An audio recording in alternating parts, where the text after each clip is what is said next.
नमस्कार, आपके साथ मैं हूं मीनाक्षी रजत और आप देख रहे हैं अपना फेवरेट डिबेट शो सबका हिसाब होगा। बात मिडिल ईस्ट की, जहां पर तबाही देखने को मिल रही है और अब ऐसे में सवाल खड़े होने शुरू हो गए हैं कि कहीं ये मिडिल ईस्ट की तबाही शिया वर्सेस सुन्नी ना हो जाए। मिडिल ईस्ट में सदियों पुरानी लड़ाई अब एक खुली जंग में तब्दील हो चुकी है और अरब दुनिया इसका सबसे बड़ा शिकार बन रही है।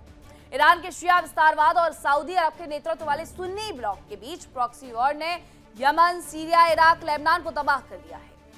2025-26 में यह संघर्ष और ज्यादा भयानक हो गया। इजराइल अमेरिका के हमलों से ईरान की रेजिस्टेंस एक्सिस कमजोर हो गई है, लेकिन बदले में मिसाइलें, ड्रोन, प्रॉक्सी हमलों ने खाड़ी देशों को निशाना बनाया है। चलिए अब आपको बताते हैं शिया और सुन्नी की लड़ाई के बारे में आखिरकार ये है क्या। बात सबसे पहले हम 1979 से शुरू करते हैं, जहां ईरान की इस्लामी क्रांति ने शिया विस्तारवाद को जन्म दिया। इसके बाद आगे बढ़ेंगे। इस्लामिक क्रांति के बाद सुन्नी देशों में डर फैलना शुरू हो गया। साल बदलता है, 1980 से 1988 का दौर आता है। ईरान और इराक के बीच में युद्ध शुरू हो जाता है। सुन्नी ने शिया पर हमला किया और इस दौरान बाकायदा रासायनिक हथियारों का तक इस्तेमाल किया गया। 1991 का वर्ष आता है। खाड़ी युद्ध के बाद इराक में शिया विद्रोह, युद्ध के समय हजारों शिया मार दिए गए, ये बताया जाता है। 2003 से 2011 के बीच में अमेरिका ने इराक पर हमला किया। शिया और सुन्नी की झड़पों की खबरें इस दौरान भी जमकर के सामने आई। 2011 के वर्ष में शिया और सुन्नी में सीरियाई गृह युद्ध देखने को मिला।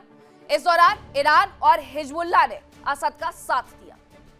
सऊदी अरब ने तुर्की विद्रोहियों का साथ दिया और यही 2011 का वर्ष होता है जब बहरीन में एक बड़ा प्रदर्शन देखने को मिलता है। शिया बहुमत का विद्रोह देखने को मिलता है।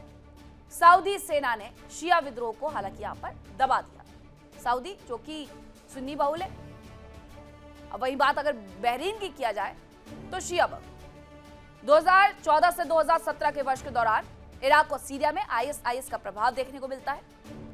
सुन्नी ने सीरिया में शियाओं का नरसंहार किया। आईएसआईएस के हमले में लाखों लोग इस दौरान मारे गए। तो यमन में हूती विद्रोहियों ने लाल सागर को युद्ध क्षेत्र बनाना शुरू कर दिया है, जहां सुन्नी गठबंधन और ईरान समर्थित शिया ताकतें एक दूसरे को नेस्तनाबूद करने पर तुली हुई है। सीरिया में असद के पतन के बाद शिया सुन्नी मिलिशिया के बीच में नई जंग छिड़ गई। बशर अल असद सरकार, लाखों लोग बेघर हुए। इराक में शिया मिलिशिया सुन्नी ग्रुप्स की टकराहट ने गृह युद्ध करा दिया। लेबनान में हिजबुल्लाह की कमजोरी के बावजूद शिया सुन्नी फॉल्ट लाइन ने अर्थव्यवस्था को चकनाचूर करके रख दिया। और ये सिर्फ धार्मिक नहीं बल्कि शक्ति की भूख है। हर देश को यह दिखाना है कि वो सबसे पावरफुल है, चाहे वो शिया हो या फिर सुन्नी। लड़ाई इस्लाम के लिए नहीं है बल्कि वर्चस्व के लिए है। ईरान शिया क्रिंसेट बनना चाहता है। सऊदी, यूएई, तुर्की सुन्नी वर्चस्व बचाने के लिए बेताब नजर आते हैं। लेकिन इस सब में मिला क्या? अरब दुनिया की अर्थव्यवस्थाएं ध्वस्त हुई, लाखों मौतें हुई, करोड़ों लोग विस्थापन के लिए मजबूर हो गए, तेल की कीमतें आसमान तक पहुंच गई। चलिए अब आपको यह भी बताते हैं कि कहां-कहां शिया और सुन्नी की संख्या कितनी ज्यादा है। ईरान की अगर बात की जाए तो ईरान में 90 से 95% आबादी शिया लोगों की है। वहीं सऊदी की अगर आप बात करेंगे तो 85 से 90% सुन्नी आबादी है। और सबसे ज्यादा अभी वर्तमान की मैं बात कर रही हूं, सऊदी अरब पर अटैक ईरान की तरफ से देखने को मिल रहा है।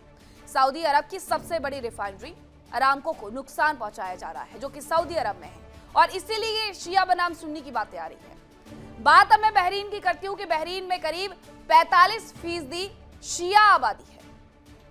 कुवैत में 30 से 40% शिया आबादी है। जॉर्डन में सिर्फ 2 से 3% शिया आबादी है। अब मिडिल ईस्ट में जो आग लगी हुई है वो शिया सुन्नी की लड़ाई है। ये लड़ाई अरब जगत को न सिर्फ तबाह कर रही है, तबाही की तस्वीरें जिस तरीके से आ रही है वो ये बता रही हैं कि ये लड़ाई किस तरीके से इसे तबाह कर रही है और ये पूरी दुनिया की सुरक्षा को भी खतरे में डाल रही है। तो कब तक ये खून खराबा चलेगा और कब तक अरब नेता अपनी महत्वाकांक्षाओं के लिए अपने ही लोगों का कत्लेआम जारी रखेंगे? और क्या वर्चस्व की लड़ाई अभी आगे और ज्यादा जारी रहने वाली है? क्योंकि आरोप ये लग रहे हैं कि खामनेई का खात्मा भी इसी का एक उदाहरण है।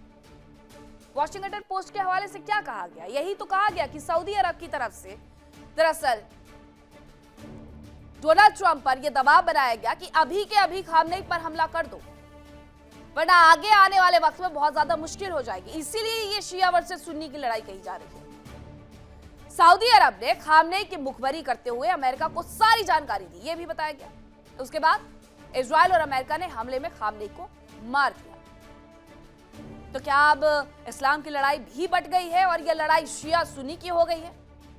इसी पर करेंगे चर्चा। कौन कौन से मेहमान मेरे साथ जुड़ रहे हैं आपका परिचय करवाती हूँ। हमारे साथ जुड़ रहे हैं colonel Shivdan Singh, naval captain Shyam Kumar ji, group captain Ashish Sahay और असलम रिजवी ईरान एक्सपर्ट है, इमरान खोखर मेरे साथ मुस्लिम स्कॉलर है और मेरे साथ स्टूडियो में ही मेरे सहयोगी विवेक भी जुड़ रहे हैं। कर्नल शिवदान जी, सबसे पहले मैं आप ही से समझना चाहूंगी कि इसे शिया वर्सेस सुन्नी क्या कहना सही होगा, क्योंकि बार बार ये देखने को मिल रहा है कि तमाम देशों पर तो हमले किए जा रहे हैं ईरान की तरफ से, लेकिन जो सबसे ज्यादा निशाने पर है वो सऊदी अरब है। अब सऊदी अरब को लेकर के वॉशिंगटन पोस्ट ने जो कहा उसने और ज्यादा खलबली पैदा कर दी। देखिए, ये युद्ध शिया और सुन्नी की लिए नहीं, की लड़ाई शुरू के लिए नहीं हुआ था।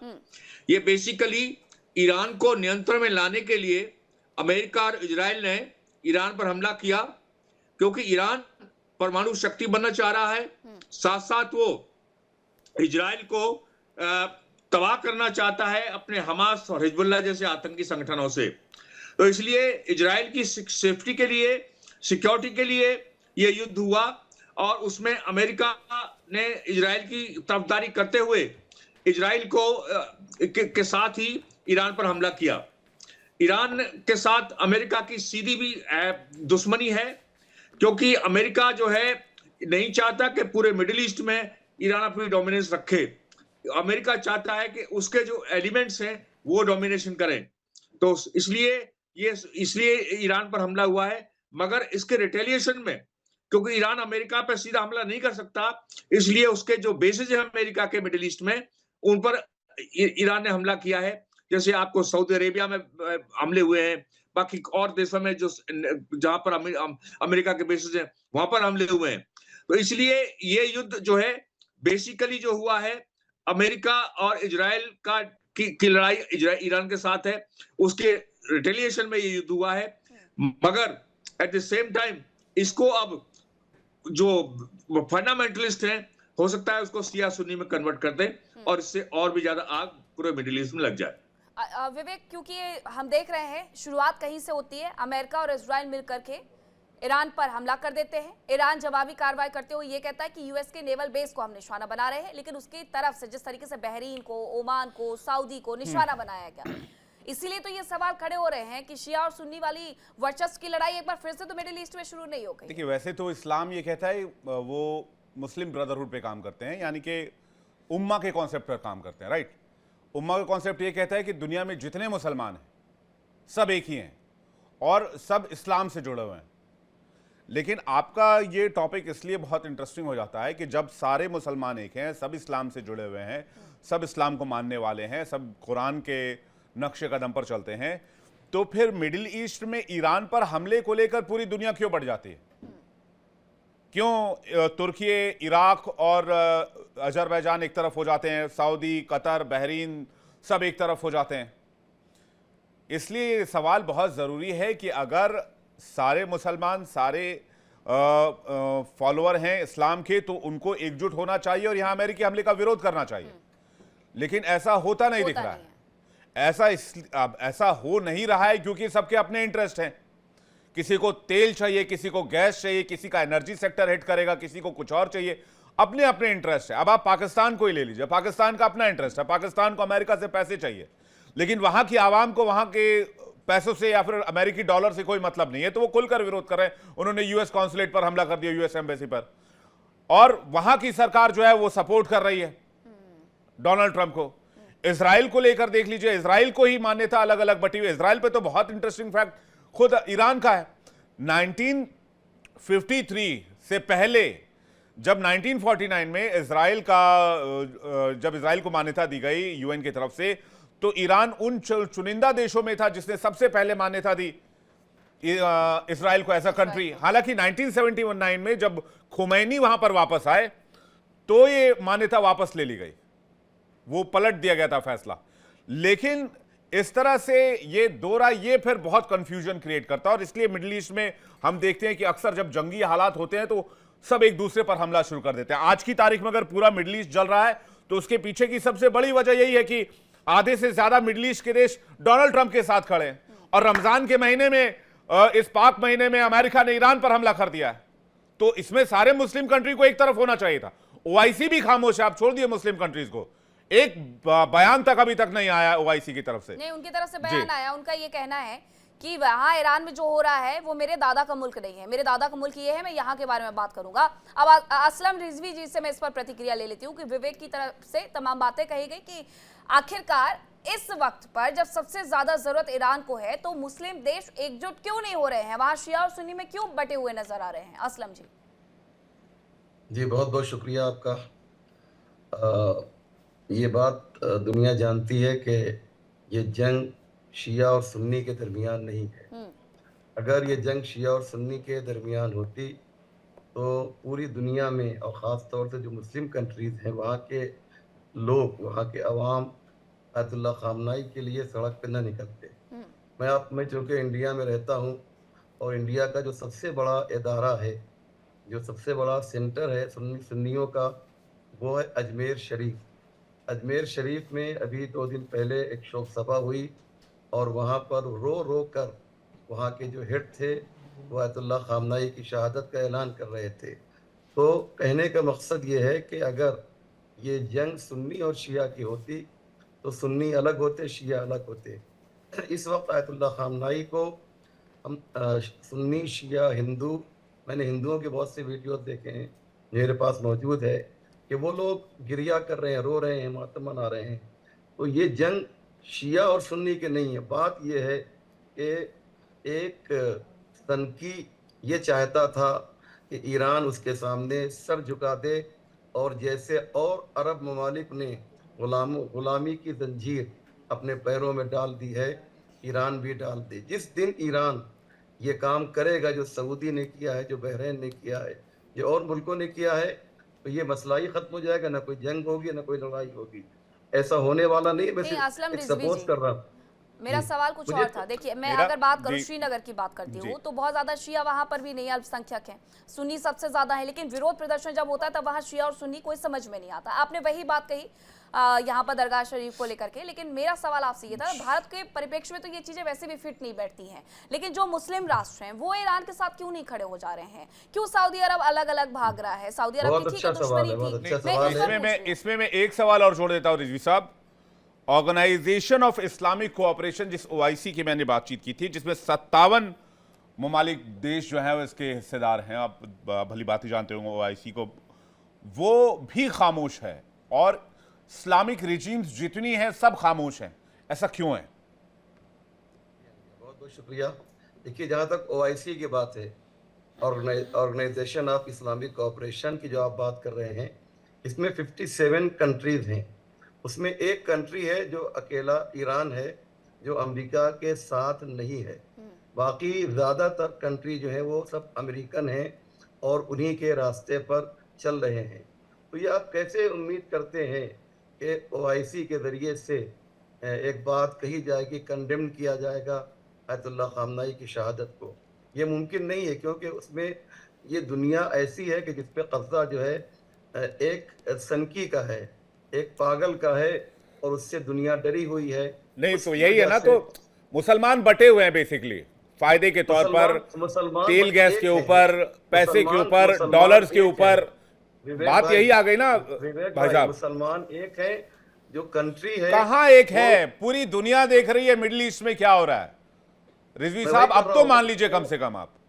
मैं वो ये कह रहा हूँ कि वो मुसलमान हुकूमत की आप बात कर रहे हैं, वो एक है ईरान के खिलाफ।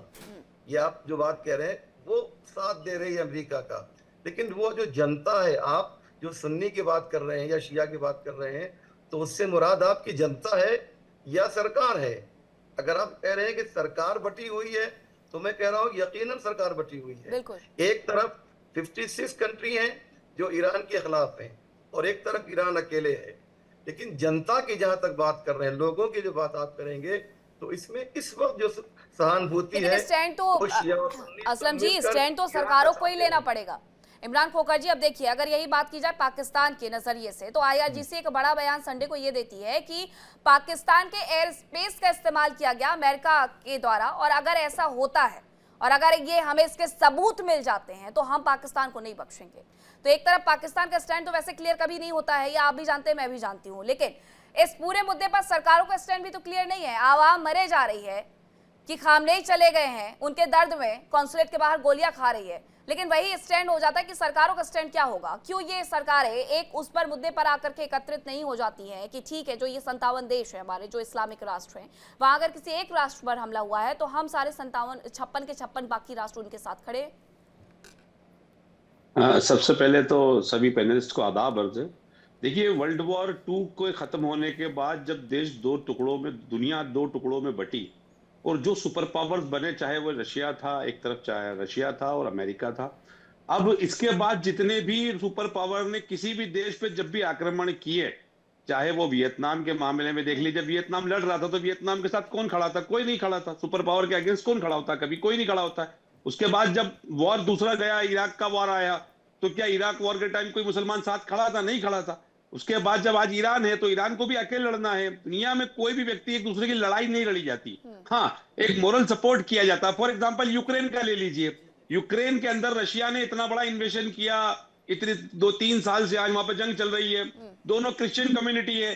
क्या यूक्रेन के साथ अमेरिका को छोड़ दीजिए जो बैक सपोर्ट कर रहा था पीछे से, क्या यूक्रेन के साथ दुनिया की कोई क्रिश्चियन कम्युनिटी खड़ी हुई? नहीं हुई, क्योंकि सुपर पावर्स के अगेंस्ट में कभी भी कोई खड़ा नहीं होता। लेकिन अमेरिका ने इस बार एक गलती कर दी। अमेरिका को ये लगा था कि ये सुपर पावर में अगर जाऊंगा ईरान के अंदर लड़ने और जाऊंगा तो 2-4 मिसाइलें, सबसे पहले मैं बच्चियों के 165 बच्चियों को मार दूंगा, तो वहां की आवाम रिटेलिएट करेगी, सरकार के खिलाफ रोड पे आ जाएगी, खोमेनी साहब के खिलाफ आएगी। हुआ इसका जस्ट अपोजिट। उसको अमेरिका को ये नहीं पता कि ये पॉलिटिकल रिजीम नहीं है जहां पर आप जाकर अपनी रिजीम को चेंज कर देंगे। एक रिलीजियस रिजीम है, ये एक तहरीक है जो 1679 के अंदर चली और ईरान को पूरी तरीके से तब्दील किया। उस तहरीक के अंदर, उस विचारधारा के अंदर आप खोमेनी साहब की शहादत ले सकते हैं, आप असलम साहब की शहादत ले सकते हैं, मुस्तफा साहब की शहादत ले सकते हैं, लेकिन जो विचारधारा है हक की, विचारधारा है सही की, एक सोवरन कंट्री अपने देश के अंदर खामोशी से रह रही है, वो किसी दूसरे देश पे अटैक नहीं कर रही है। सुबह आप उठते हैं, उस देश के अंदर अटैक कर देते हैं, 165 बच्चियों को मार देते हैं, उसके बाद फिर आप दुनिया के सुपर पावर कहलाना चाहते हैं और आप दुनिया के अंदर शांति का नोबेल पुरस्कार पाने के लिए भीख मांगते हैं नोबेल कमेटी के सामने जाके। इस तरह के सनकी और पागल किस्म के लोग दुनिया के सुपर पावर के हाथ में हैं। दुनिया खतरे के मुहाने पर खड़ी हुई है साहब, बारूद के ढेर पे दुनिया खड़ी हुई है। अगर ऐसे पागल सनकी जो हमारे ऑपरेशन सिंदूर में मेरे देश के प्रधानमंत्री को जो बेइज्जत करता था बार बार, तकरीबन 25 से 30 अलग अलग ऐसे स्टेटमेंट दिए डोनाल्ड ट्रंप ने जो हमारे देश की प्रधानमंत्री की पद की गरिमा के खिलाफ है। प्रधानमंत्री से हमारा विरोध हो सकता है, हमारा सांकेतिक विरोध हो सकता है, राजनीतिक विरोध हो सकता है, लेकिन प्रधानमंत्री हमारे देश का प्रधानमंत्री है। वहां से डोनाल्ड ट्रंप बैठ के कहता है कि मैं मोदी जी का पॉलिटिकल करियर खराब कर दूंगा, मेरे कहने पे ऑपरेशन सिंदूर खत्म हुआ, मैंने दोनों राष्ट्राध्यक्ष को फोन लगाया। वो तो बहुत कुछ कहते हैं। वो शहबाज शरीफ को लेकर के भी यही कहते हैं कि ऑपरेशन सिंदूर में जान हमने बचाई वरना भारत तो मार गिराते। डोनाल्ड ट्रंप की बात ही नहीं है। बात यह है कि देखिए कहां पर कौन किसके साथ खड़ा हुआ है। अगर एक ग्रुप बना हुआ है उसमें 57 इस्लामिक राष्ट्र है तो ये दुनिया सवाल पूछेगी। आपने कहा कि क्रिश्चियन के साथ जाकर के खड़े नहीं हो गए रशिया में, लेकिन ये तो वहां पर भी हुआ कि इजराइल ने कहा हम हमास से बातचीत नहीं करेंगे, हमास ने कहा कि हम इजराइल से बातचीत नहीं करेंगे, लेकिन उन्हें एक टेबल पर आना पड़ा उस वॉर को निपटाने के लिए, सुलझाने के लिए। ग्रुप कैप्टन आशीष सहाय जी, अभी हाल में जो मिडिल ईस्ट में तनाव है जो हम देख रहे हैं, उस समय मैंने हमेशा आपसे एक सवाल पूछा कि यूएस नेवल बेस तक तो ठीक था, लेकिन क्या ये समझा जाए कि ये बौखलाहट है ईरान की तरफ से, या फिर ये समझाया जाए कि घायल शेर है जो हर तरफ वार करके, हर तरफ हमले करके ये बताने की कोशिश कर रहा है कि टाइगर अभी जिंदा है। मीनाक्षी देखें, we are missing the elephant in the room. कहते हैं ना, एक बड़ा मुद्दा है, वो हम शुतुरमुर्ग की तरह अपना सैंड में सिर डाल के बैठ जाएं और आंधी नहीं आ रही है। कितना भी हम डिनाई कर लें और कितना भी हमारी ब्रांडिंग हो जाए, कुछ रियलिटीज हैं। एक कम्युनिटी जो पूरे विश्व में किसी न किसी वजह से वॉरिंग रहती है एट एनी गिवन टाइम। इतिहास गवाह है कि पिछले शताब्दी में किसी न किसी फॉर्म में एक वॉरिंग कम्युनिटी है जिसके रेडिकल थिंकर्स, मैं आम की बात नहीं कर रहा हूं, उसमें भी बहुत ही मॉडर्न लोग हैं, बहुत ही फॉरवर्ड थिंकिंग है, बहुत ही न्यूट्रल हैं, अच्छे लोग हैं, इंडिया में भी करोड़ों में हैं, लेकिन कुछ उसके रेडिकल थिंकर्स हैं और वो हमेशा से किन्हीं कारणों से, अज्ञात कारणों से लीड में रहे हैं और इन्फ्लुएंस करते रहे हैं उस तमाम कम्युनिटी के उन टेंडर माइंड्स को जो उनसे इन्फ्लुएंस रहते हैं और उनके पास करने को कुछ और नहीं है। आप देखें ये इराक ईरान, कैसे हम उस समय तो ट्रंप नहीं थे, अभी अफगानिस्तान पाकिस्तान, बलूचिस्तान वर्सेस पाकिस्तान एस्टैब्लिशमेंट, या इस तरह के तमाम हैं, मतलब सीरिया, लीबिया, कॉन्स्टेंटली किसी न किसी इशू को लेकर एक रेडिकल थिंकिंग और इसके पीछे इनका अपना बेनिफिट होता है। ये जो लीडरशिप होती है, मैं खुमैनी साहब की बात नहीं कर रहा हूं, वो वाकई एक रिलीजियस लीडर थे और बहुत रिस्पेक्टेड थे, लेकिन उनकी जो थिंक टैंक थी, क्या उनको ये नहीं सोचना चाहिए था कि अगर आधा देश लिबरेशन चाह रहा है, 1979 तक वो एक तरह से जीते रहे हैं, अचानक उनके ऊपर एक पाबंदियों का एक ऐसा दौर लगा दो, दमनकारी इतना कर दो कि वो लोग या तो घुट घुट कर चुप हो जाएं या फिर अपना मतलब थॉट प्रोसेस चेंज कर दें कि नहीं, हमें इसी रेगुलेटेड तरीके से human rights, freedom of thoughts, freedom of speech, freedom to eat, freedom to dress up, इस तरह की दमनकारी ताकतें उनके अगल बगल थीं और उन्होंने बहुत दिन तक ऐसा किया। लेकिन एट द सेम टाइम मैं ये भी बताना चाहूंगा कि इसमें अमेरिका का क्या, क्यों उनको इससे क्या प्रॉब्लम होनी है? वो मिनियापोलिस को संभाले, वो न्यूयॉर्क के गवर्नर को संभाले, तो उनको ईरान जाके क्यों? हाँ, अगर वो ये चाहते हैं कि उनका business production of military goods चलता रहे, ईरान को और गल्फ को खूब अरबों डॉलर्स के वो मिलिट्री हार्डवेयर देके इनको लड़ाते रहें, ताकि अमेरिका सारी लड़ाइयां बाहर जाके लड़ता है, अपने यहाँ नहीं लड़ने देता है। बहुत कनिंग लोग हैं और इसके लिए मैं टोटली उनके अगेंस्ट हूँ। कोई जरूरत नहीं थी कि श्रीलंका के पास जाके आप ईरान के एक अनआर्म्ड वेसल को, बिल्कुल जरूरत नहीं थी इस बात की। तो कत्लेआम आप कर दें। हिंद महासागर में अगर आ सकते हैं तो फिर तो आप कहीं पर भी जा सकते हैं। आपने इंटरनेशनल लॉ पूरे तरीके से तोड़े हैं।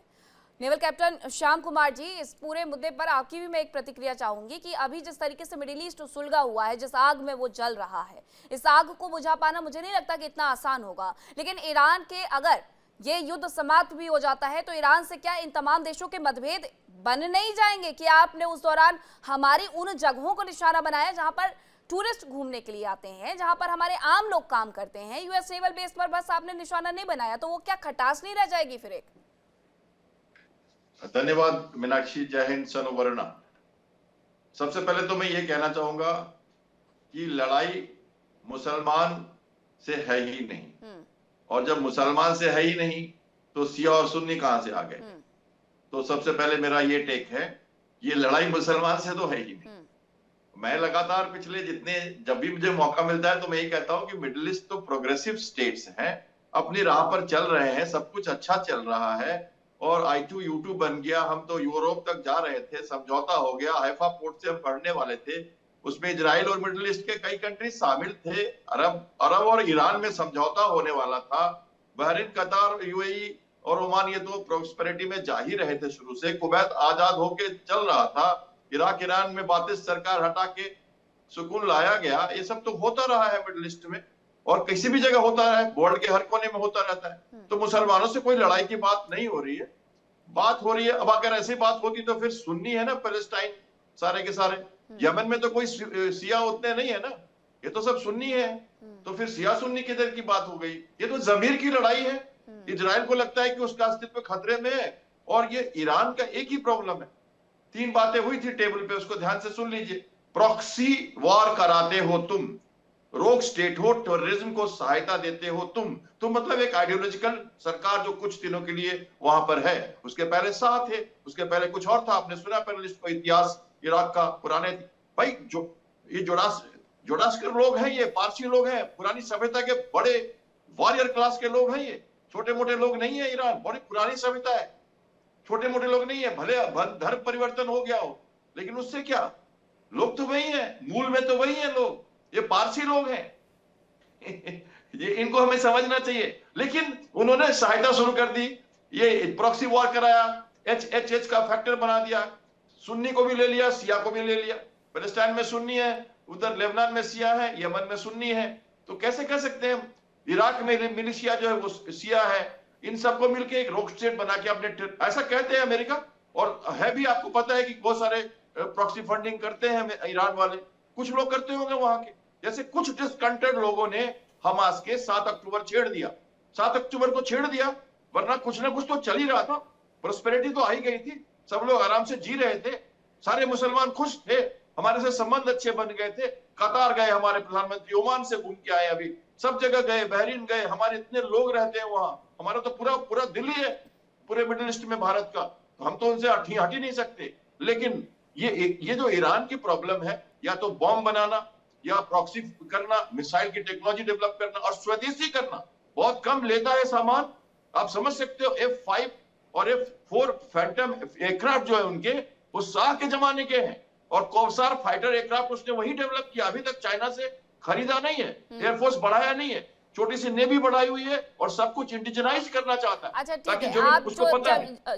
ये जिस तरीके से आप समझा रहे हैं सर, ये कुछ हद तक चीजों को बहुत ज्यादा स्पष्ट भी कर देता है। कर्नल शिवदान जी, 2024 का वक्त था जब ये कहा गया था कि जो परमाणु हथियार हम बना रहे हैं या फिर जो हम मिसाइल बना रहे हैं, ये ईरान की तरफ से कहा गया था। उसके बाद हम इजराइल को चैन से नहीं जीने देंगे, इजराइल को हम पूरी तरीके से नेस्तनाबूद करेंगे, खत्म कर देंगे। 2024 में उस वक्त इजराइल और हमास के बीच में अच्छा खासा हम देख भी रहे थे कि किस तरीके से टेंशन चल रहा है, किस तरीके से IDF लगातार हमास के आतंकियों को निशाना बना रही है। तो कर्नल शिवदान जी, क्या यहीं से ये सारी शुरुआत होती है कि जब टेबल टॉक पर आते हैं दो देश, अमेरिका और साथ साथ ईरान, तो वहां पर इजराइल का दखल ये होता है कि आपसे बात परमाणु हथियारों पर मत करिए, मिसाइल्स पर भी करिए, वरना इससे हमारा सबसे ज्यादा नुकसान हो जाएगा।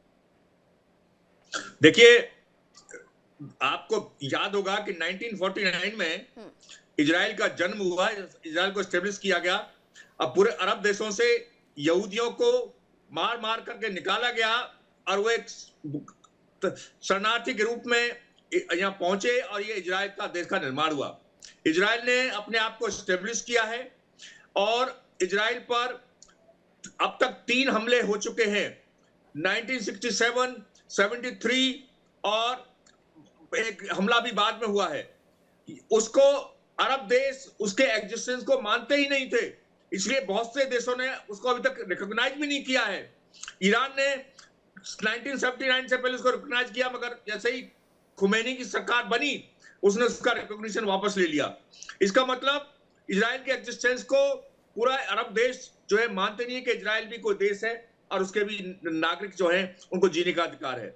इसलिए इजराइल को अपने एग्जिस्टेंस की बहुत खतरा महसूस हो रहा था, जिसके कारण उसने, और इसके साथ साथ ईरान ने जब न्यूक्लियर बॉम्ब बनाना शुरू किया, न्यूक्लियर प्रोग्राम शुरू किया, तो उसका एक ही इरादा था कि इसको इजराइल को हिट किया जाए। इजराइल को यदि लड़ाई होगी, कोई कंडीशन ऐसी बनेगी, तो इजराइल को नेस्तनाबूद किया जाए। तो इसलिए, और अमेरिका इजराइल के साथ है, अमेरिका का सबसे पेट देश है इजराइल, इसलिए अमेरिका ने हमेशा ईरान को यह बोला कि आप अपना न्यूक्लियर प्रोग्राम बंद करिए और मिसाइल प्रोग्राम बंद करिए, मगर ईरान ने ये बात अमेरिका की नहीं मानी, जिसके कारण ये अमेरिका ने जून में भी हमला किया ईरान के ऊपर, और अभी भी अमेरिका सीधा ईरान पर हमले कर रहा है मिसाइलों से और ड्रोनों से। और इसके अलावा ईरान ने इजराइल को एग्जिस्टेंस का खत्म करने के लिए हिजबुल्लाह और हमास जैसे और हूती जैसे आतंकी संगठनों को वहां पर इजराइल को परेशान और तंग करने के लिए वहां लगाए हुए हैं, जिन्होंने इतने दिन से वहां तनाव पैदा किया हुआ था, जिसकी वजह से आज गाजा बिल्कुल बर्बाद हो चुका है, एक प्लेन पट्टी की तरह हो चुका है। वहां के जो जितने भी नागरिक थे वो और देशों में शरणार्थी बन के चले गए। इसलिए पूरे अरब देशों में इसके कारण तबाही मची हुई है, और जो एक शांति होना चाहिए जहां पर पूरे विश्व के लिए, जहां से एनर्जी, ऑयल और गैस सप्लाई होती है, वहां पर इतना कोहराम मचा हुआ है। ठीक है, तो ये जी बिल्कुल रिजवी साहब, आप ही का मैं इस पर प्रतिक्रिया चाहूंगी, आप ही की प्रतिक्रिया चाहूंगी। पहली बात तो ये है कि इजराइल कोई कंट्री का नाम नहीं है, इसे हम लोग एक कंट्री कह रहे हैं, वो बाद में कंट्री बना है। ये लोग यूरोप से और कई कंट्री से जब भगाए गए तो वो फ़िलिस्तीन में आए, और फ़िलिस्तीनी मुसलमानों ने इनका वेलकम किया और इन्हें अपने घर में जगह दी। और अगर आप हिस्ट्री को देखेंगे तो आहिस्ता आहिस्ता इन्होंने वहाँ पर मकान ख़रीदा, ज़मीन ख़रीदी, और इनको सपोर्ट किया वेस्टर्न कंट्रीज़ ने। जैसे आज हम लोग, हमारे बहुत से हमारे भाई मेरे बड़े हैं मोहतरम में, जैसे इन्होंने कहा कि हिजबुल्लाह को आतंकवादी संगठन कहा, तो हम क्यों कहते हैं आतंकवादी? क्योंकि वेस्टर्न कंट्रीज इन्हें आतंकवादी कहती है। जब आप इंडिया के भारत सरकार की जो लिस्ट है, सूची है, उसमें जब आतंकवादियों को देखेंगे तो इसमें हिजबुल्लाह आपको नहीं मिलेगा। लेकिन हम क्यों कहते हैं? क्योंकि हम उनसे इम्प्रेस्ड हैं जो इस वक्त पूरी दुनिया पे कब्जा किए हुए हैं। किसी भी सूची में मेरे भाई, मेरे आपसे मैं हाथ जोड़ के कह रहा हूँ कि आप देखिएगा तो आपको हिजबुल्लाह जो है, हिजबुल्लाह की तारीख पढ़ेंगे तो आप रो देंगे, गिरिया करेंगे किस तरीके से इनको प्रताड़ित किया गया, नंबर एक। दूसरी बात ये कि इजराइल कोई कंट्री नहीं था, वो 49 में, जैसा कि आपने कहा, इजराइल बना।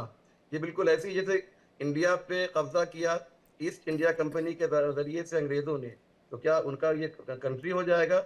नहीं, भारत भारत रहेगा। इसी तरीके से उन्होंने इजराइल पे कब्जा किया, चलो भाई तुमने कब्जा कर लिया, तुम मोहब्बत और प्यार के साथ रहते, लेकिन जो अत्याचार इसराइलियों ने वहां के फिलिस्तीनियों पे किया है, आज पूरी दुनिया हमास को आतंकवादी कह रही है, जिसने 2000 लोगों को मारा और जिसने 72 से लेकर 72,000 से ज्यादा लोगों को मारा, उनमें बच्चे भी शामिल हैं। इसकी किसी की हिम्मत नहीं है कि उस मुल्क को आतंकवादी कह दे। तो ये हम लोग कहाँ जा रहे हैं और किस तरीके से हम वेस्टर्न कंट्रीज के प्रभाव में हैं, उनके जो वो कहते हैं वो हम करते हैं, ये सही नहीं है। पर एक बात मैं आपको और कर दूं, चेक कर लीजिएगा। रिजवी जी, आपको पता होगा कि भारत ने 17 सितंबर 1950 को इजराइल को देश के रूप में मान्यता दी थी। 192 देश हैं यूएन की लिस्ट के हिसाब से बता रही हूँ, उसमें से 163 देश यानी 85% जो देश है वो इजराइल को मान्यता देते हैं। कुछ 26 देशों को छोड़ दिया जाए उसके अलावा, और ईरान ने भी एक वक्त पर मान्यता दी थी, उसके बाद भले ही समीकरण बदले, हटाया गया हो, तो ये भी तो वही थी। भारत के स्टैंड की अगर आप बात करें, भारत के स्टैंड, लेकिन ईरान की नाराजगी क्यों है मैडम? मैं आपको बता दूं, नाराजगी ये है कि इजराइल का एक ख्वाब है ग्रेटर इजराइल बनाने का, जिसमें वो ईरान तक अपने मैप को खींच के लाना चाहता है। एक हफ्ते पहले शुरू हुआ था जब बयान दिया गया था उनके राजदूत की तरफ से, इजराइल में जो अमेरिका के राजदूत हैं उनकी तरफ से ये बयान दिया गया था एक हफ्ते 10 दिन पहले, ग्रेटर इजराइल। 30 साल पहले मुझे मालूम थी ये बात, 30 साल पहले के इजराइल, जब मैं बहुत छोटा था, कि ग्रेटर इजराइल बनाने का उसका ख्वाब है। ये वजह ईरान की सिर्फ ये थी कि ऐसा न होने पाए कि सारे मुल्क तो गुलाम बन चुके हैं, कम से कम हम अकेले इजराइल का मुकाबला करें। इसलिए इजराइल ने ईरान के साथ जो कुछ किया है, मेरे पास टाइम नहीं है कि मैं आपको बताऊं, लेकिन जो अत्याचार इजराइल ने लबनान में किया है, फिलिस्तीन में किया है, उसकी मिसाल मिलती नहीं है हिस्ट्री में, आप समझ लीजिएगा। ठीक है, इमरान खोकर जी कुछ कह रहे हैं, इमरान खोकर जी कुछ कह रहे हैं। उसके साथ इमरान जी, मेरा आपसे ये सवाल भी रहेगा कि अगर तमाम 57 के 57 देश एक साथ आ जाएं तो क्या इजराइल और अमेरिका को पीछे नहीं धकेला जा सकता? देखिए मीनाक्षी जी, मैं पहले आपकी बात का जवाब दूं, फिर रिजवी साहब की बात को थोड़ा सा आगे बढ़ाऊंगा। 57 मुल्क में ज्यादातर वो मुल्क हैं जो ईरान, अमेरिका के यहाँ पर गिरवी पड़े हुए हैं। उनकी इकोनॉमी, उनकी यहाँ पर टेक्नोलॉजी, उनके यहाँ पर वॉरफेयर के जो आइटम्स हैं, उनके यहाँ पे आर्म्स, एम्यूनेशन, फाइटर, ये सारी चीजें अमेरिका सप्लाई करता आ रहा है। अब उस अमेरिका को पूरी दुनिया की एक चौधराहट चाहिए कि मैं इस पूरी दुनिया का चौधरी हूँ, जो मैं बोलूँ वो आप लोगों को बोलना है। फॉर एग्जाम्पल, एक समय आया, जॉर्ज डब्ल्यू बुश निकले कि वॉर अगेंस्ट टेररिज्म पे हम लोग निकले हैं और अफगानिस्तान पे हम लोगों ने तालिबान और अलकायदा के खिलाफ वॉर कर दिया है, पूरी दुनिया साथ आ गई। एक दौर वो आया कि जब वहां से बाहर निकले तो पूरी दुनिया के लोगों को बिठा के टेबल पे कहते हैं तालिबानियों से बात कीजिए, हम देश इनको सौंप के जा रहे हैं। ये किस तरह की नोटंकी लगा रखी है आपने? एक तरफ तो आप कहते हैं कि ये तालिबान आतंकी संगठन था, उसी तालिबान की मेज पे हमारे भी foreign ministry of external affairs के टॉप लीडरशिप बैठी, और एक दौर वो आया कि उसी तालिबान को साथ में बिठाकर आज हम हमारे यहाँ पर विदेश मंत्री बुलाते। खैर, अब मैं और आगे लिए चलता हूँ। अमेरिका ने कहा कि सद्दाम हुसैन के पास वेपन ऑफ मास डिस्ट्रक्शन है, हम यहाँ हमला करना चाहते हैं, आपने उस देश को बर्बाद कर दिया। देखिए, वो मैं रिजवी साहब की बात को आगे इसीलिए बढ़ा रहा हूं कि ये जितने भी देश हैं, इन सभी देशों ने अपना ईमान, अपना जमीर और अपनी जमीन अमेरिका के यहाँ गिरवी रखी हुई है, जिसकी वजह से इनकी औकात, तो इनकी छोड़िए, दुनिया की किसी भी चार बड़े मुल्कों को छोड़ दो, किसी की भी हैसियत नहीं है कि अमेरिका के खिलाफ एक शब्द भी बोल दे, एक कंडम कर दे उनकी इस बात को, या उनके साथ खड़े हो जाए। क्योंकि जो चौधरी है उसके पास सबके अपनी अपनी फाइल्स हैं, चाहे वो इंग्लैंड वाले हो, चाहे वो यूरोप के कुछ देश हो, चाहे वो मिडिल ईस्ट के कुछ देश हो, इन सभी लोगों का मजमुआ एक जगह अमेरिका ने इकट्ठा किया हुआ है। मसला ये है कि ऑयल का सबसे बड़ा मसला है, हमारे साहिब साहब बैठे हैं, बड़े आदरणीय सम्माननीय हमारे लिए, उन्होंने एग्जाम्पल दिया कि ये वो कम्युनिटी जो हमेशा वॉर के अंदर कहीं ना कहीं इन्वॉल्व रहती है।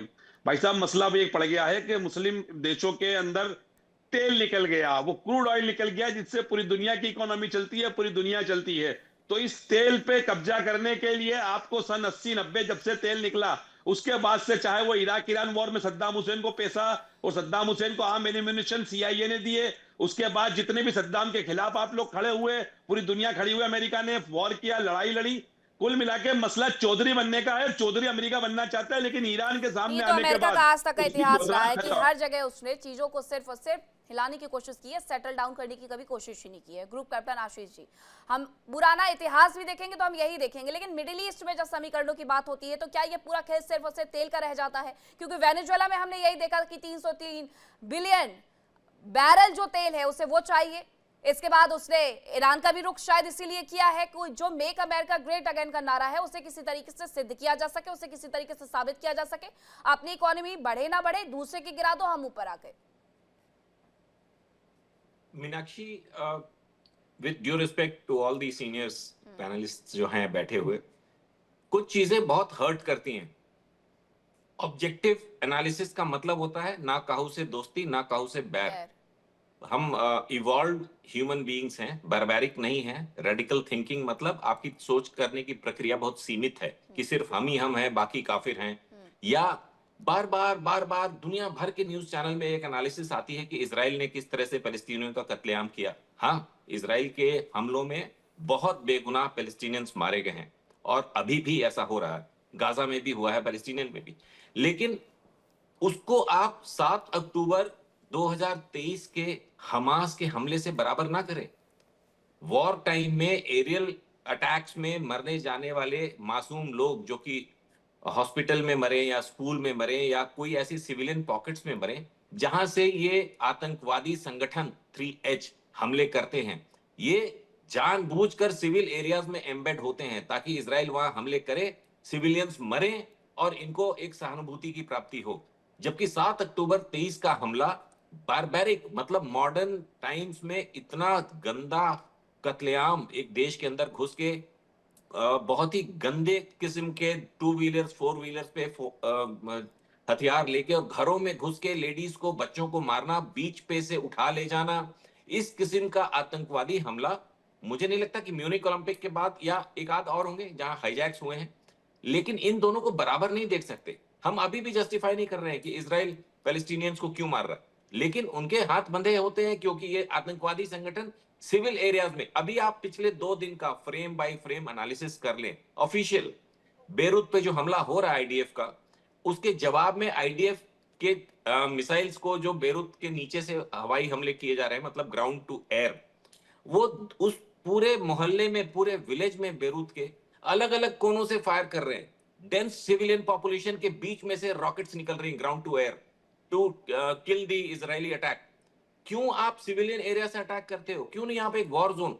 उसके बाद इन्होंने एक नया तरीका शुरू किया। मैं सिर्फ हार्डलाइनर्स की बात कर रहा हूँ, हमारी पैनलिस्ट वो उसमें नहीं पढ़ेंगे, हमारे इंडियन मुस्लिम इस्लाम के फॉलोअर्स उसमें नहीं पढ़ेंगे, कई पाकिस्तान में उसमें नहीं पढ़ते हैं जो कि फॉरवर्ड थिंकिंग लोग हैं। लेकिन इनकी जो युद्ध की नीति है, गुरिल्ला वॉरफेयर है, वो रुथलेस है। लेबनान में हमास के 2 विंग्स हैं, एक आतंकवादी विंग है जो कि ब्लैकलिस्टेड है और उनका एक पॉलिटिकल विंग है जो कि वहां की गवर्नमेंट का हिस्सा है, 12-15% हिस्सा है सरकार का, हमको उससे कोई गुरेज नहीं है। लेकिन इनके जो ये लोग हैं जो ईरान से हार्डवेयर ले लो और अपनी एग्जिस्टेंस के लिए, अपने इकोनॉमिक वेलफेयर के लिए, पता नहीं इनका सोशल स्ट्रक्चर कैसा है, इनकी फैमिलीज कैसे रहती हैं, क्योंकि जो फिल्टर्ड न्यूज आती है उसमें लगता है ये बहुत हेवीली रेडिकलाइज्ड है और इनको अपनी तरफ से हमें कोई जरूरत नहीं होनी चाहिए, अमेरिका को कोई जरूरत नहीं होनी चाहिए। इनको आपस में बैठ के बात करने की जरूरत है कि इनकी सोच, इनकी रेडिकलाइजेशन का कारण क्या है, दुनिया में इनके स्टेटस पे क्या असर पड़ रहा है। ये सिर्फ ट्रंप को ब्लेम करके निकल जाने से, शिया सुन्नी करने से नहीं, एक बहुत मेजर आज ग्लोबल रिक्वायरमेंट है कि हार्डलाइन इस्लाम के लोगों को। रिजवी जी से जवाब ले लेती हूँ इसके बारे में, उसके बाद फिर श्याम कुमार जी आपके पास आती हूँ।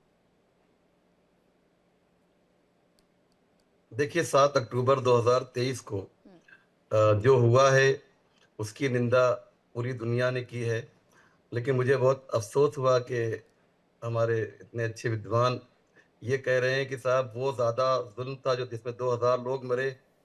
कितने अफसोस की बात है, मुझे इस वक्त बहुत तकलीफ भी हो रही है ये जुमला कहते हुए कि वो बच्चे जो 20,000 22,000 कुछ बच्चे मरे। और ये इजरायली फौजी का एक वीडियो मैंने देखा था कि मारने के बाद उनकी सीने पे खड़े होकर वो डांस कर रहे थे। ये वीडियो पूरी दुनिया ने देखा है, लेकिन मेरे पास नहीं आया। ये सारी कुछ हुआ और आप कह रहे हैं कि साहब आप कंपेयर नहीं करें। बहुत अफसोस होता है। ये यही तो मैं कहता हूँ कि इसलिए जो है ये जो आतंकवादी बनते हैं इनमें ज्यादातर तो वो होता है कि जो हमारे बड़े बड़ों की पॉलिसी होती है, वो पॉलिसी जो है इन्हें मजबूर कर देती है। कोई उनको आतंकवादी कहता है, कोई उनको क्रांतिकारी कहता है। जिसकी जैसी थिंकिंग होती है वो वैसी वो करता है।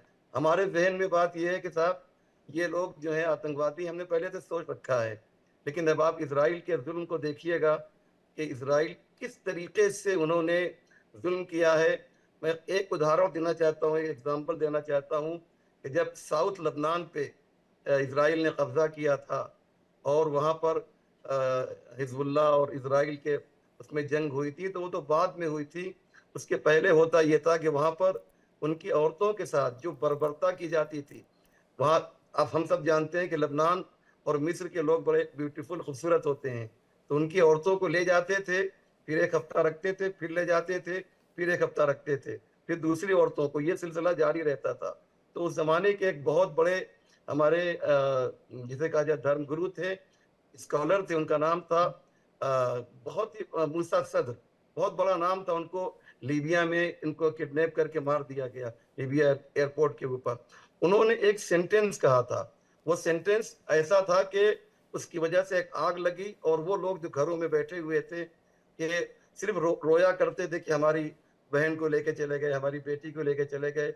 उन्होंने एक सेंटेंस कहा था कि हर रोज मरने से बेहतर है कि एक दिन मर जाओ। और उसी के बाद से जो है वहाँ के जवानों ने मशीन गन, स्टीन गन को उठाया है और इन जालिमों के खिलाफ उठे हैं। मुझे लगता तो है जाहिर बहुत सी बात पीछे है चले गए, कि लेकिन हर एक्शन का एक रिएक्शन रिजवी तो जी, होता ही है। आप बहुत पीछे चले गए। अगर आप अभी के सापेक्ष में बात करेंगे और आप ईरान को रख करके देखेंगे कि जब इजराइल और अमेरिका, अभी की बात कर देता हूँ, नहीं मैं अभी की बात में आपको बताती हूँ, उसके बाद मैं कुछ और मेहमानों का भी रुख करूंगी। रिजवी साहब मैं दोबारा आपका रुख कर लूंगी, पहले मेरी बात सुनिएगा, मेरी बात सुनिएगा सर, सुनिए। जब आप अभी के सापेक्ष में बात करते हैं कि ईरान के ऊपर हमला किया जा रहा है अमेरिका की तरफ से, इजराइल की तरफ से, तो वो अपनी आत्मरक्षा में हमला कर रहा है। जब आप बात करते हैं इजराइल वर्सेस हमास की, तो हमास की तरफ से जो कुछ किया गया, फिर इजराइल की तरफ से जो कुछ किया गया, वहां पर आत्मरक्षा का अधिकार नहीं था।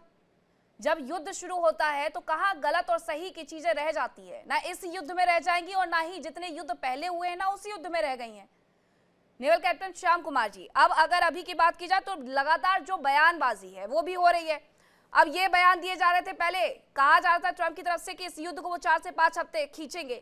अब हेगसेथ ये बयान दे रहे हैं उनके मंत्री कि इसको हम 8 हफ्ते तक खींचेंगे।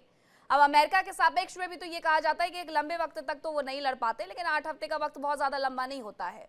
तो क्या ईरान को सच में वो मिटाने पर उतारू हो गए हैं ताकि वो जो ग्रेटर इजराइल वाला प्लान है उसको वो फिर से इंप्लीमेंट करवाने की कोशिश कर सके? धन्यवाद फिर से मीनाक्षी, अच्छी बात है कि आप दोनों प्रश्न में बाकी पैनलिस्ट को हिस्ट्री में डाल देते हो और मुझे फ्यूचर में ले जाते हो। Thank you for that. मैं फिर से फ्यूचर की बात करूंगा। देखिए, मैंने कहा ना मुसलमानों से लड़ाई हुई ही नहीं, पहली बात तो वहीं से शुरू करता हूं। तो कोई सिया सुन्नी का कोई क्वेश्चन ही नहीं है, बिल्कुल। दूसरी बात, और तीसरी बात, जब इजराइल आ गया, उसके कंट्री का नाम नहीं था, अरब वालों ने उसे बसा दिया, जगह दे दी। अब वो बड़ा बने छोटा बने, पैलेस्टाइन से लड़े, अपने दोस्तों से लड़े, अपने नेबर से लड़े, पड़ोसियों से लड़े, मिस्र से, जॉर्डन से लड़े, नेदरलैंड से लड़े, स्विट्जरलैंड ऑफ ईस्ट को खराब कर दे, अच्छा कर दे, तो वो उसका काम है ना, वो अपना काम करेगा, उसको करने दो। ग्रेटर बनाएगा या छोटा बनेगा अपने आप करेगा ना, बाकी लोग क्यों परेशान है? तो इसलिए परेशान नहीं है कि जॉर्डन और मिस्र ने भी हाथ खींच लिए, सहायता करना बंद कर दिया पैलेस्टाइन को। और मिडिल ईस्ट तो आपको पता ही है, बहरीन, कतार, यूएई, सऊदी अरबिया, यमन, सब अपने अपने रास्ते चल रहे हैं ना। तो मेरा कहना यह है कि ऐसी लड़ाइयां सभ्यताओं में हुई हैं, विश्व के हर हिस्से में हुई हैं, और वो लोकल इशू को, मैं इसको लोकल इशू मानता हूं। लोकल इशू मानना, अगर मान ले कि इजराइल को अपनी कोएग्जिस्टेंस करना पड़ेगा, भारत का आपको पता है हम पैलेस्टाइन को सहायता देते हैं। इजराइल में गए हमारे प्रधानमंत्री तो हेक्सागोन का प्रपोजल डाला हमारे नेतन्याहू ने। उसमें यूएई, भारत, साइप्रस, अमेरिका और इजराइल जैसे लोगों को शामिल करके कहा कि एक दृष्टि से मिडिल ईस्ट को देखो, बाकी लोग मेरे तरफ भिड़ रहे हैं। तो भारत के प्रधानमंत्री ने कोई जवाब नहीं दिया, इसलिए साइप्रस में अटैक हुआ है। यूएई कहर झेल रहा है क्योंकि उनको लिया साथ में। तो मैं मानता हूं कि नेतन्याहू को भी ये सब नहीं करना चाहिए। अपनी लड़ाई वो खुद लड़ते रहे, 3-4 बार लड़े हैं जैसे हमारे पैनलिस्ट कर रहे हैं, फिर लड़ना चाहिए उनको, खुद देखना चाहिए। और ईरान, सिर्फ ईरान अगर सहायता करता है उनके पड़ोसियों को तो प्रॉक्सी वॉर की बात आ जाती है, इसलिए ईरान के साथ उसका प्रॉब्लम, बाकी उसकी प्रॉब्लम नहीं है। ये थोड़ी छोटी छोटी बातें हैं। वैसे पैनलिस्ट अपनी व्यूज कहेंगे, पर मेरा कहना है कि इसको लोकली सॉर्ट आउट कर लेते तो ज्यादातर नीचे से आग में घी डालना तो ठीक किसी नहीं भी है। देश के लिए अच्छा नहीं होता है। उसकी इकोनॉमी 50 साल पीछे खींच दी जाती है, 50 साल पीछे भेज दी जाती है, तो युद्ध तो कभी भी किसी भी देश के लिए अच्छा नहीं होता है। इमरान खोखर जी। मैं, हमारे श्याम कुमार जी ने जो बात कही, मैं पूरी तरह का सहमत हूँ कि जब इजराइल बन गया, लोगों ने मान्यता दे दी, पूरी दुनिया से मान्यता मिल गई, अरब ने दे दी, इंडिया ने दे दी, ईरान ने दे दी, उस टाइम के ईरान ने, तो अब उसके पास उसका अथॉरिटी है कि वो अपने आप को मजबूत करे, अपने आप के अंदर मिसाइल बनाए, अपने आप को परमाणु शक्ति बना ले।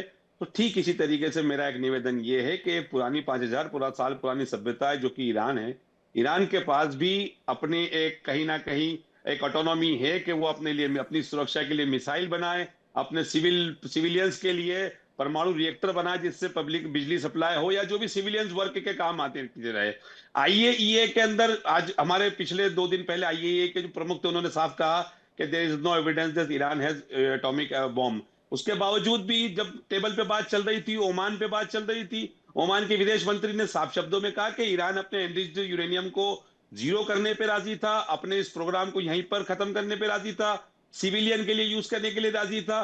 तो जब अगर एक इजराइल अपनी सिक्योरिटी के लिए, अपने सेल्फ डिफेंस के लिए मिसाइल और हथियार बनाने के लिए स्वतंत्र है, तो क्या ईरान अपने घर की सिक्योरिटी के लिए, अपने देश की सिक्योरिटी के लिए, अपने सिविलियन वर्क के लिए परमाणु रिएक्टर बनाने के लिए आज स्वतंत्र नहीं है? लेकिन ये तो अमेरिका और इजराइल ने कहा ना, भारत का टेक थोड़ी था इस पर।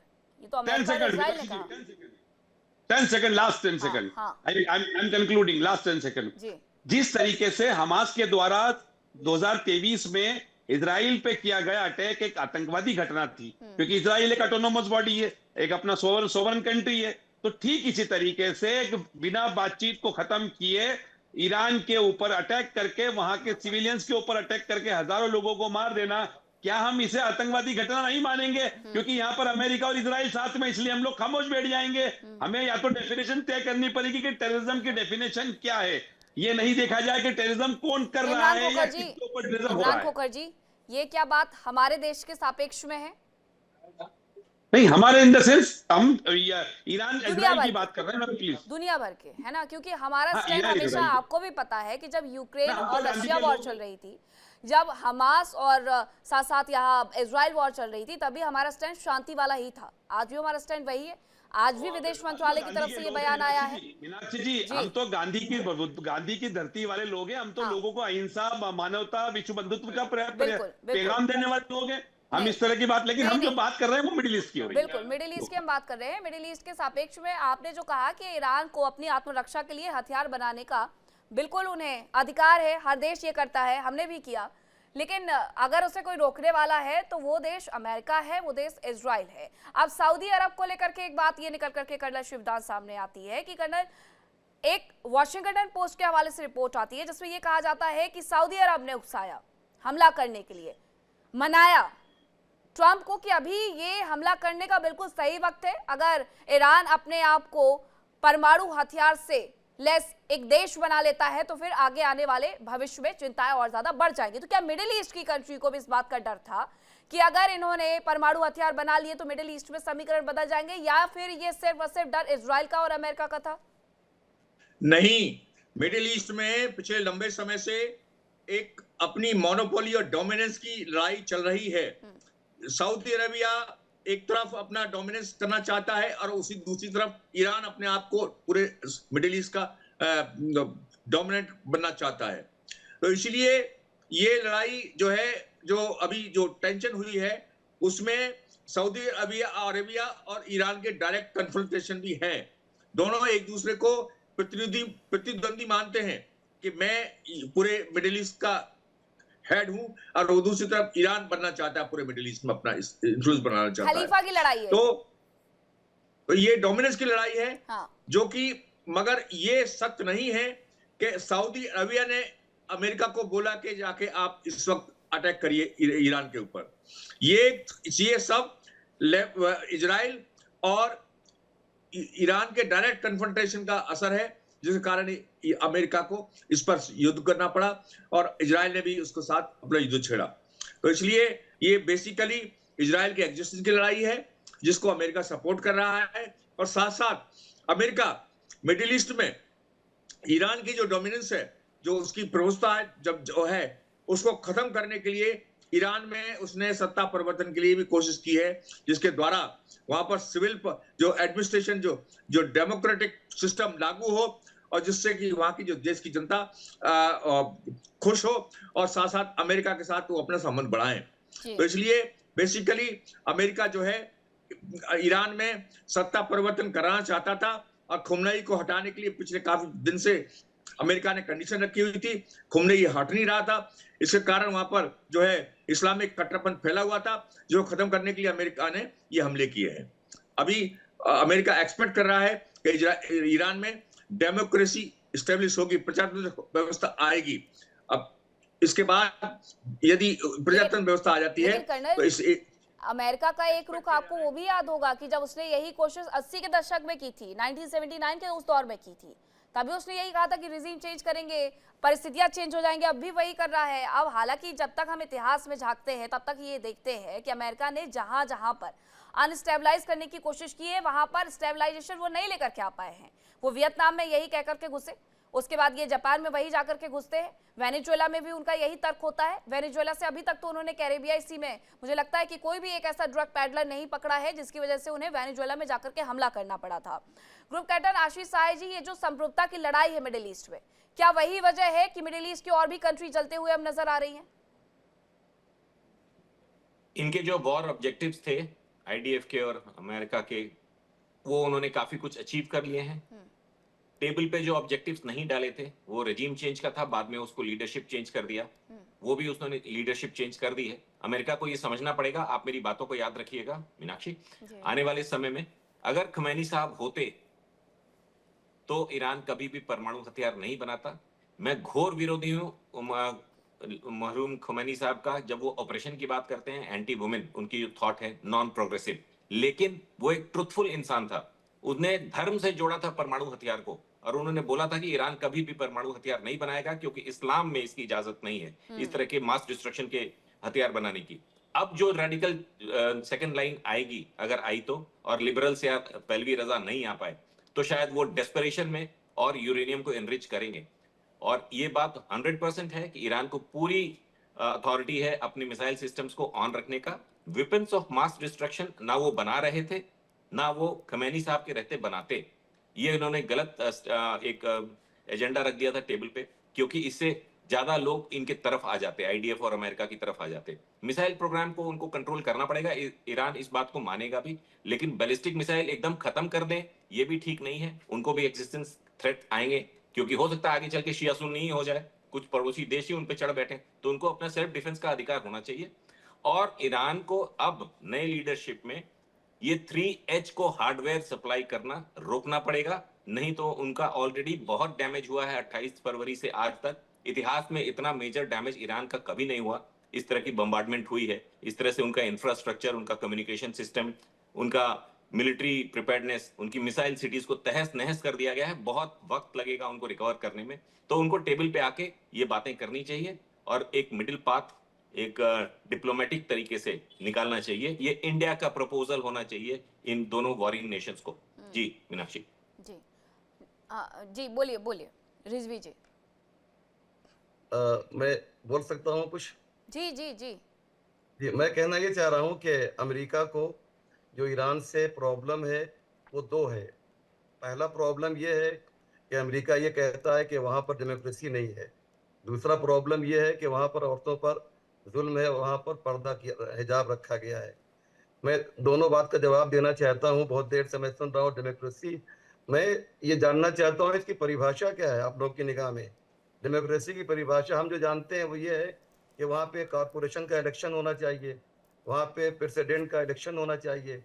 ईरान में ये दोनों होता है। और जहाँ तक कि औरतों की बात है, मेरे बहुत से दोस्त जो ये ईरान नहीं गए थे, जब वहाँ से जाकर वापस आए तो उन्होंने देखा औरतों को वहाँ पर पूरा फ्रीडम है, पूरी आज़ादी है। जो आप अगर आप इन दोनों को लेकर ईरान से नाराज हैं तो पहले आपको सऊदी अरब से नाराज होना चाहिए। वहाँ पर वहाँ की औरतें जो है फुल पर्दे में होना चाहिए, जो सऊदी की हैं, बाहर की नहीं। और वहाँ पर कोई इलेक्शन नहीं होता है। तो अगर ये बात करनी है, हमला करना है, तो ईरान पे हमला बाद में कीजिएगा, पहले आपको सऊदी अरब पे हमला करना चाहिए। लेकिन उसके बारे में हम लोग नहीं बोलेंगे। क्यों? इसलिए कि हम सब अमेरिका के सामने यूं सर झुकाए हुए हैं। नहीं, हम सब नहीं, इसलिए हम सब नहीं, मिडिल ईस्ट की कंट्री जरूर नहीं है। होंगी ये उसमें। दुनिया, मैं दुनिया की बात कर रहा हूँ। हाँ। अपने को क्यों ले रही मैडम? नहीं मैं कर रहा हूँ दुनिया, अपने में तो लेने की बात ही नहीं है असलम रिजवी जी, आप भी यहीं के हैं। मैं इंटरनेशनल लेवल आप पे भी लोग यहीं जो के कह हैं। रहे हैं पूरी दुनिया में हाँ। जो कहा जा रहा है ये बिल्कुल टोटली रॉन्ग है। ईरान में डेमोक्रेसी है। मसूद पजिशियान वहां पर इलेक्शन के बाद आए हैं।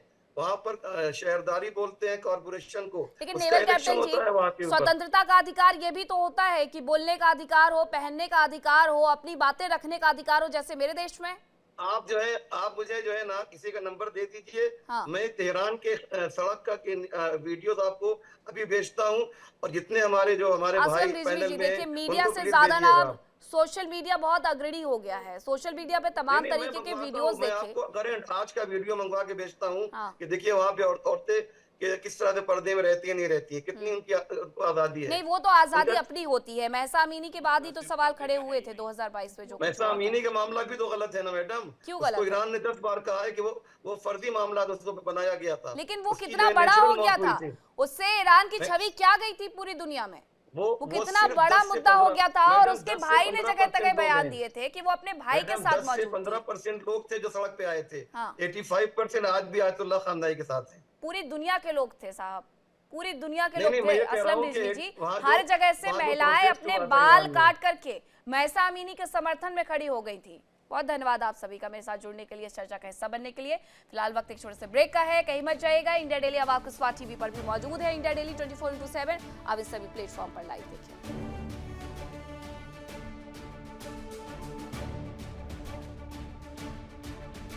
आपको दिखाएंगे और खबरें, लेकिन ब्रेक पे जाने से पहले आपको बता दें इंडिया डेली अब आपके स्मार्ट टीवी पर भी मौजूद है। इंडिया डेली 24/7 देखिए अपने स्मार्ट टीवी पर लाइव और लगातार।